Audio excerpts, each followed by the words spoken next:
Good evening to everybody. Today it's a special day and I'm going to be announcing the release of our up and coming Octagon Vintage from 2019. Perhaps one of the most spectacular growing season we had here in Virginia ever.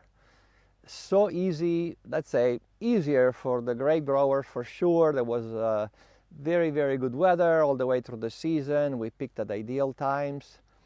And this is going to be the 22nd vintage that we will be releasing for the past 25 vintages, meaning the first true great vintage of Octagon started in 1997.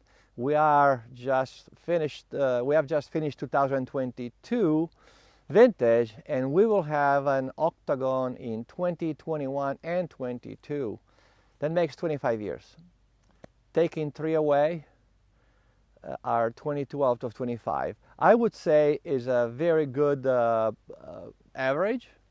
That tells you that Virginia, indeed, despite some people remark, oh, but sometimes it's humid in the summer. How can you make all this wine, and how can you make great wine? And I never try to engage more than saying, do you like the wine?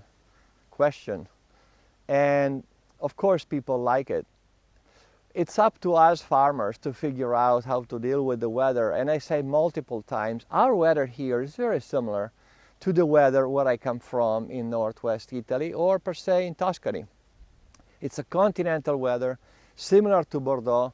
So let's just rejoice in our bounty and beauty we have in Virginia with the soil and the weather. And one of the best ways to do that is to taste a bottle of, an Octagon, and regardless of the vintage. And I say regardless of the vintage because just this past Friday, I was attending a tasting of 18 vintages of Octagon, starting from 1997 all the way to 2018.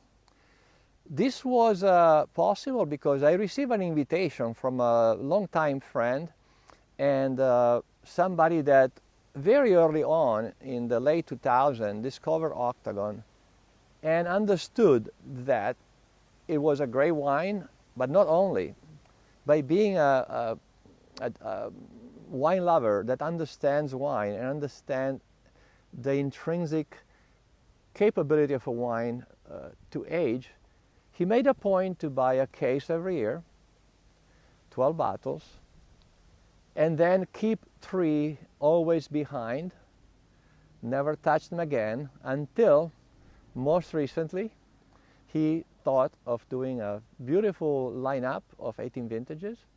I was able to attend. I was a guest. I didn't organize the tasting. Of course, I spent some time with 20 of his friends, and I was able to share thoughts and memories over these past 20 plus years. It was extremely fascinating for everybody, and the great thing is that I opened 18 bottles. We opened them together, and each of them was absolutely in perfect condition. I had definitely a big smile at that point. And then we spent the night for several hours tasting just a little bit of very small amounts, like about an ounce for each of the 18 wines. And I will not tell you what were the favorite vintages because I don't want to, let's say, I don't want to put my preference ahead of your preference. Definitely there were some vintages that perhaps more people preferred.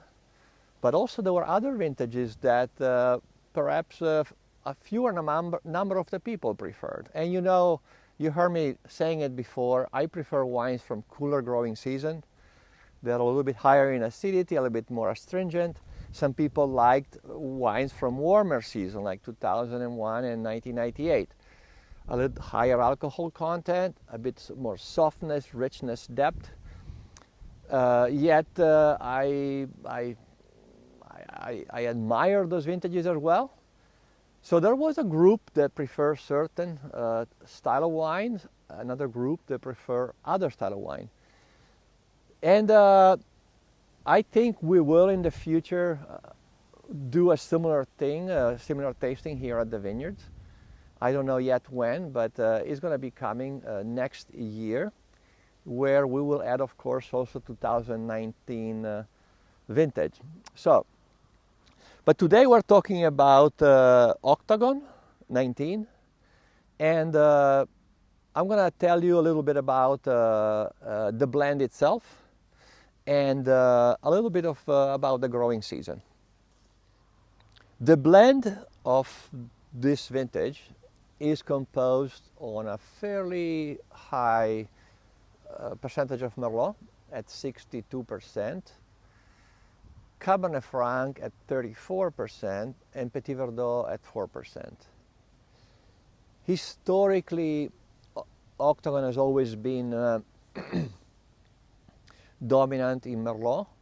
The highest we had was 84% in 1999. The lowest was in 2012 with only 50% of Merlot, and the remaining was all Petit Verdot. You would think that's a lot of Petit Verdot. Why do you do that? As you know, all our Octagon blends are made by creating the blends. Myself, my winemaker Daniele Tessaro, my vineyard manager Fernando Franco, we design on paper several blends, we produce them, then we taste them without knowing they are basically rearranged by a staff, and then we taste them blind. In 2012, apparently, to our taste, the best blend in the group was the 50 and 50, and that's what we did. Here we're more into other vintages we have seen before. In fact, a lot of them are in the 60-some percentile. One thing I like to add before I just take a celebratory sip here in the middle of the vineyard. The reason why I came here, even though this is a beautiful, elegant wine, I really like to taste it and present it from what it comes from our soil.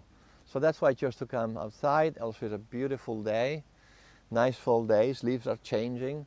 You can smell the aroma of the forest that the rain is making so intense. By the way, on some of our very old vintages of Octagon, several people remarked it has an aroma almost like the forest in the fall. And that is indeed an indication of Octagon getting into a phase of where we have what we call tertiary aromas. It means a third level of aromatics. We have primaries from fermentation and from a young wine, secondary as they develop, also with the aid a little bit of the barrel aging. The tertiary only come through slow process of oxidation of the same aromatic. That oxygen slowly changes and develops beautiful nuances that are not there at the beginning. There are present the precursors, which are the secondary aromatics. So that's something that came up in conversation with a lot of people. So it's also fitting to be here to taste a very young Octagon with a little whiff of this foliage that is in the forest, and I think there are some mushrooms growing also, some hen of the woods are going to start popping up. So anyway, I'm getting sidetracked. I should have used, I think, mushrooms.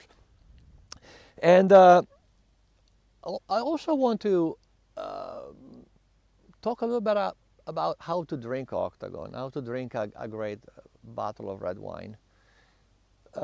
There are two things I like to focus on. One thing is like drink what you like. I cannot tell you that you have to like Octagon or you have to like Riesling or you have to like Nebbiolo. Drink what you like. I'll admit I'm a little bit more particular about how you drink it. And that is, if can be avoided, don't drink a beautiful bottle of alcohol in a plastic cup as at a picnic. Bring something else there to drink that is a bit more ordinary wine. So if you don't do that, that means that you probably are in a place where you have a good crystal in your hand. The wine is at the right temperature, perhaps in the mid-60s. If it's a young vintage, like 19, the wine is a bit more astringent at a young age, a bit more firm. Very simple, just pair it with a nice rich food with some high level of protein and some fat, like a steak.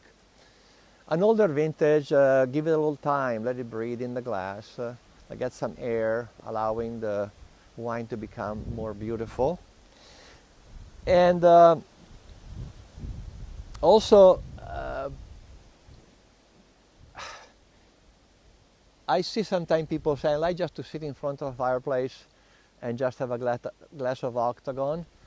And that's okay too, but I think you will still miss a little bit of the beauty of the wine if you take it away from food. Again, I'm particular, but I'm not against it. Please, don't think that you're doing it wrong. It's just my personal preference, not as a winemaker, but as a drinker. And this tasting we had Friday night, we had a chance to have all this wine available, and fortunately also was along a very good little bites and a nice entree to savor the wine with. That ultimately is how I prefer to have Octagon being consumed. I'm not against the people at the end of a meal, they want to have it with a piece of chocolate. I wouldn't for sure serve it with a chocolate cake. But if it's a chocolate, go for a very high cocoa content. A little bit more, it's going to be more bitter. But the tannin of chocolate are somewhat similar to those of wine. They have a little sensation. And very good chocolate has a high fat content, so it can be done. Yet, for myself, the ultimate is, if I go with an old vintage of Octagon, I like to have some elements of perhaps some mushrooms or a Bordelais sauce along with it, some nice cut of meat. As you get into much younger vintages, they're a bit more astringent. I would go with a nice, perfect, beautiful rack of lamb. You can never go wrong there. Also, it's very forgiving in the kitchen. Even if you overcook lamb, sometimes can happen. Still retain a lot of juicy texture. And that's what I serve younger vintages. One thing also that we did in 2019 is that we produce a limited number of bottles. This is a 9-liter. It's the equivalent of a whole case of wine. And it will produce 60 beautiful glasses for a very, very important occasion as a birthday, a wedding, or for sure a couple of them will be used for a special dinner here at the vineyard. It's not going to be for the 50th anniversary of the estate, which is coming in 2026, because it's going to be way too young. Likely a 60th or a 70th. Maybe by then, God willing, I'll be retired, or maybe still here doing some things part-time just to keep meeting people, and hopefully still alive, of course, in 20 plus years. So very rare bottle. We only produce 5 of them, but I just want to make you appreciate what a case of wine looks in a bottle. So coming this Friday, we will have in the tasting room 2019, We're also going to have a different lineup of a vertical tasting. We're going to bring into the tasting again 2017. We're going to retire 2014. And so we're going to have a vertical for throughout the next year of 2015, 16, 17, and 19.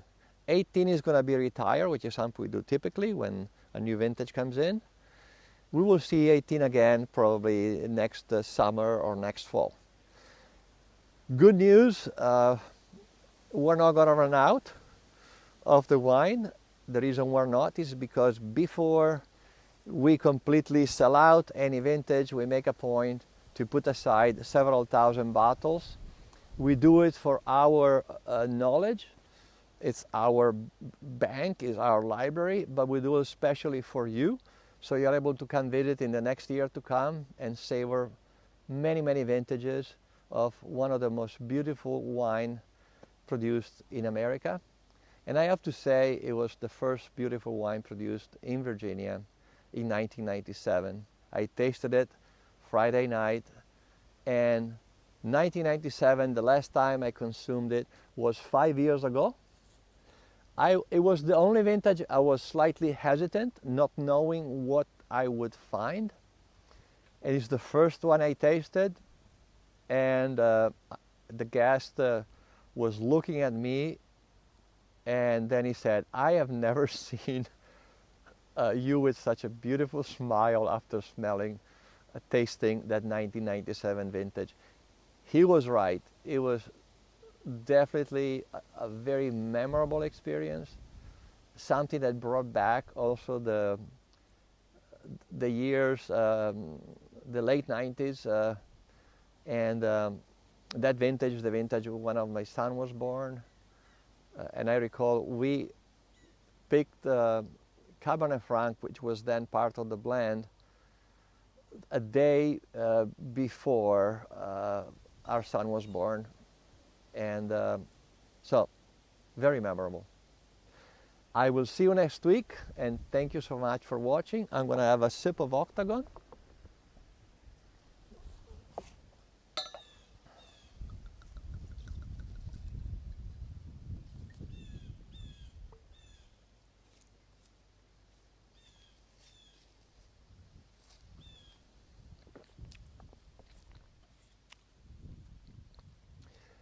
And thank you for watching.